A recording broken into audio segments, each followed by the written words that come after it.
We're in mid-June, training camp starts in a month, and I'm getting bored. Why don't we talk about some breakout candidates? What's going on, guys? Dick Support here, back to another video. Today we're talking about my breakout candidates for the AFC. And then in the next video I'll be talking about the NFC. Now, as always, these are guys that really should be in line for a breakout season, those that need to have a breakout season, and those where there weren't too many options and I'm not as confident as I am in other teams. I'm just going to put that out right now. But I've been surprised before in the past, and maybe I'll get surprised again this year. Let's jump right in. Alright, we're starting with the East and the Buffalo Bills, and this is one of those teams where I'm not too confident in it. However, I just really like this player, and if he breaks out, it would do a lot for the Buffalo Bills, and that's Keon Coleman. Keon Coleman was the first pick in the second round of last year, 2024's draft, and he is a very talented receiver. Now, the only issue with this pick is the fact that Khalil Shakir just got a contract extension. He's their number one guy. And Josh Palmer just got a 3-year, $29 million deal. So where exactly does Coleman fall in this wide receiver hierarchy? I have no idea, but he could be a difference maker for this team. And with his breakout, that could be what helped Buffalo get over the hump finally and get back to the Super Bowl. So I'm rooting for a Keon Coleman breakout, and Bills fans, you should be as well. Miami, this was one of my simplest ones to do. It is Chop Robinson. Chop Robinson. I really like this guy. I really like Chop Robinson. He had 6 sacks last year, and he was put in a tough spot because Jalen Phillips was coming off a torn Achilles, and then he tears his ACL. And Bradley Chubb didn't even play at all last year, recovering from his own torn ACL, suffered at the end of the 2023 season. And he had 6 sacks and I believe was in the running for the Defensive Rookie of the Year. I'm not entirely sure, but I believe he was. And I think he's ready to take that next step and be a double-digit sack guy. And it really wouldn't surprise me if he makes a Pro Bowl, if he reaches the potential that he really does have. I think he could be a top 10 pass rusher in this league. That's how good I think he can be.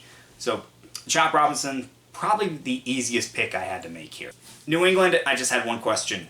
Drake May or not Drake May? Drake May. Drake May, he had a lot of good plays in his rookie season. He really showed that he can be the long-term answer for the New England Patriots after being picked 3rd overall. And you know what?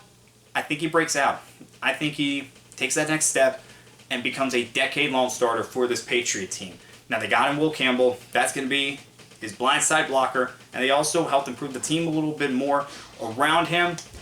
I think the Patriots, with a May breakout, are going to be in line to help challenge the Bills in the next few years for this division. But it all depends on whether May breaks out or not. And you know what? Call me crazy, but I think he does. Now, does that mean he's going to be a top 5 quarterback? No. But I wouldn't be surprised if we see like 3,800 yards, 25 touchdowns, 10 interceptions. I think that's a good season for him. I think that's a good season. We can call that a breakout season. Jets, it's Olu Fashanu. All right, Olu Fashanu was drafted in the top 10 in last year's draft, and he's the long-term answer as their blindside blocker. Tyron Smith is no longer there. He's taken over that role, and Fashanu, he could be a top 10 tackle in this league. All right, I'm just going to say that right now. He can be a top 10 tackle. That's how talented he is, and I think he takes that next step and locks down that left tackle spot for a long time for the New York Jets. And they overcome some of the roles that they've had previously when drafting offensive linemen, mainly Mekhi Becton. Let's move on to the North. If Chop Robinson was the easiest pick, Nate Wiggins was a close second for Baltimore. Wiggins was taken 30th overall last year, and he continued to get better as the season went on. And really, the Ravens' defense as a whole was getting better towards the end of the year. They started off horrible as a defense and then got better. I'm not saying that Wiggins was solely responsible for that, but I think that did play a role in that. So you have Wiggins probably as the number 1 corner this year, Marlon Humphrey in the slot, Kyle Hamilton, maybe the best safety in the NFL right now. So with a Wiggins breakout, that just does a whole lot for this Baltimore secondary. And after losing Ardarius Washington for possibly the entire year, a Wiggins breakout year will help take the sting off of that in the secondary. For the Bengals, it's Myles Murphy. Myles Murphy really does need to have a breakout season. He was drafted in 2023 in the first round, And he hasn't done a whole lot his first 2 years in the league. And with the drama that's going on with both Trey Hendrickson and Shamar Stewart, this could be Murphy's opportunity to lock down a starting edge spot for years with the Cincinnati Bengals. Okay? I think he needs to break out, or else the Bengals may move on for him after this year. I think this is a big year for Murphy. If he can break out, it's going to be a good thing for both him and the Bengals themselves. For Cleveland, this is going to be my first rookie. It's Carson Slugdinger. I know I just butchered that name. I am completely sorry. The linebacker they took out of UCLA in the second round. And the reason I went with him is because we have no idea if JOK is going to play football ever again after suffering that neck injury last year. And Carson is probably going to get that first chance at replacing him.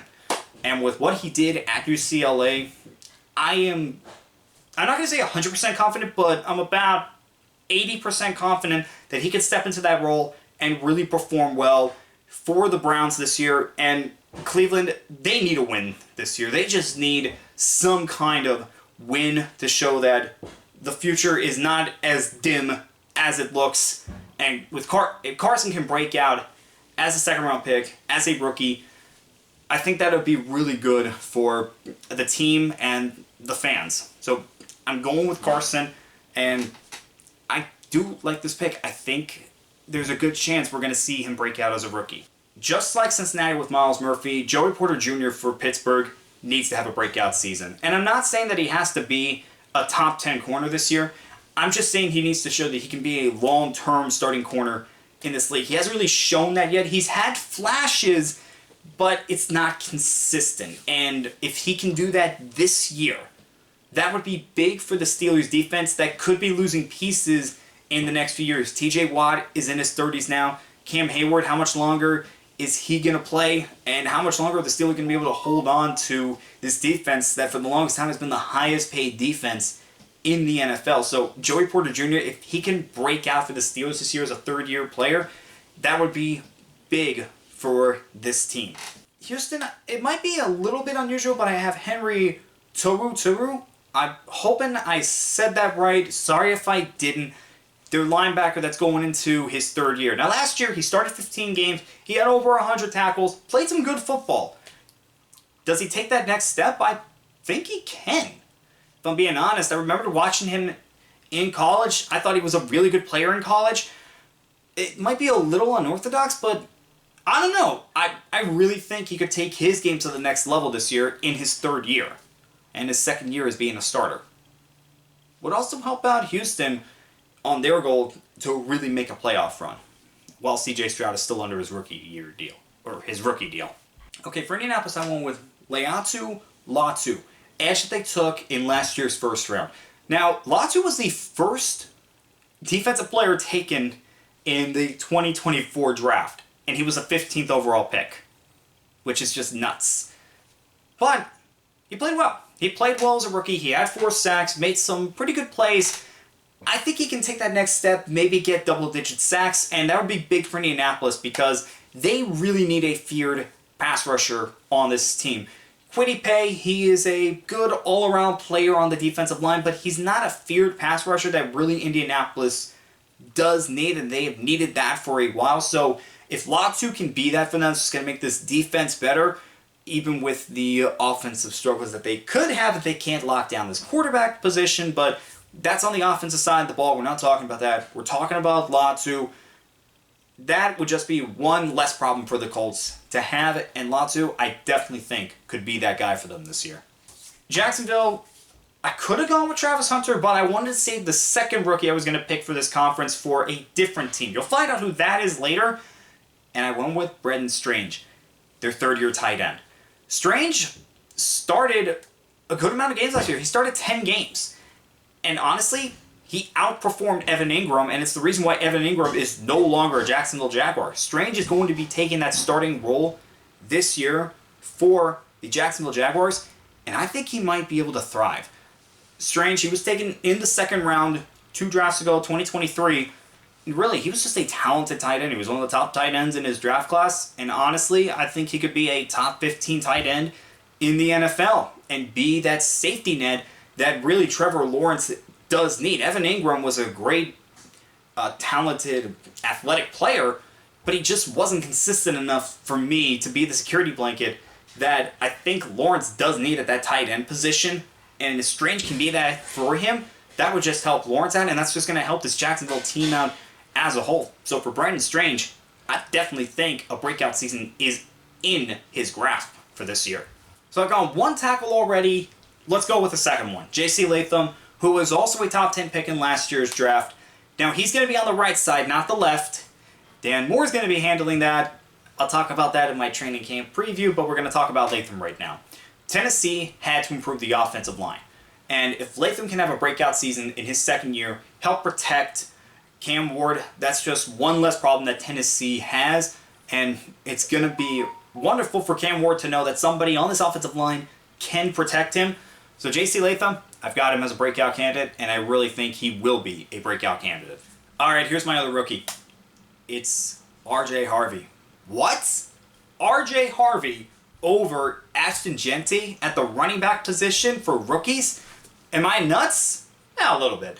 But I also think that R.J. Harvey would be an interesting story for the NFL this year if he does have the season that I think he can have. Look, Bo Nix had a wonderful rookie year, but if they want him to take the next step, they need to make sure that they can, one, protect him, and two, have a running game. And R.J. Harvey, I think, is going to go into week one as a starting running back, and I think he could potentially have some really good gains for them. And he'll take that pressure off of Bo Nix so he doesn't have to make every single play for the Broncos, and that's just going to make the Broncos a more complete team. So for Harvey, I really like this kid, and I think Denver's going to give him all the opportunity to be their number one back right away. All right, Kansas City, this was an easy one once I really looked at the roster.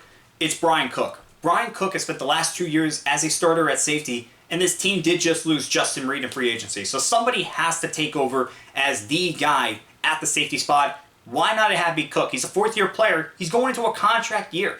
So why not have him have his biggest year be when he needs to have it in his contract year, and he can get a big-time deal in the 2026 offseason? It just makes too much sense for me to not pick Cook. So for the Raiders, yes, I did not go Ashton Jeanty because I went with R.J. Harvey, but there actually is a good reason for that other than I really like Harvey's chances to have a breakout season. It's the fact that Tyree Wilson really needs to show something this year. He was drafted 7th overall in 2023, and he's had 8 sacks through 2 years. Now, we know he was going to be a project going in, but now's the time that he needs to show that he can be a piece on this Raiders defense. They need somebody to help take that pressure off of Max Crosby, and Wilson needs to be that guy this year. He's going into his 3rd year. If he doesn't break out this year, or at least show that he can be a piece for this team, I don't know if he's on the team in 2026, if I'm being honest. All right, and for the Chargers had one of the most surprising rookie players last year with Tarheeb Still, the cornerback out of Maryland they took in the 5th round in 2024. He had a very good rookie season. All right, let's face it, it was just very good, especially in the second half of the year. He had the pick 6 against Atlanta that really was the difference in that game, and he had a lot of great plays for them. So now he's going into this year as supposedly one of the starting corners. I think he can take his game to the next level. Do I think he's going to be a top 10 corner in this league? Probably not. But if he can be a solid corner for 10 years in this league, that's a really good career for a 5th round pick. And I honestly do believe that starts with this year. So, yeah, Tarheeb Still is the final pick that I had for the AFC Breakout Candidates. Now let me know what you guys think down in the comments below. Who would you pick as a breakout candidate for the AFC? And as I said, I'll be doing the NFC in the next video. And as always, I'll see you guys next time.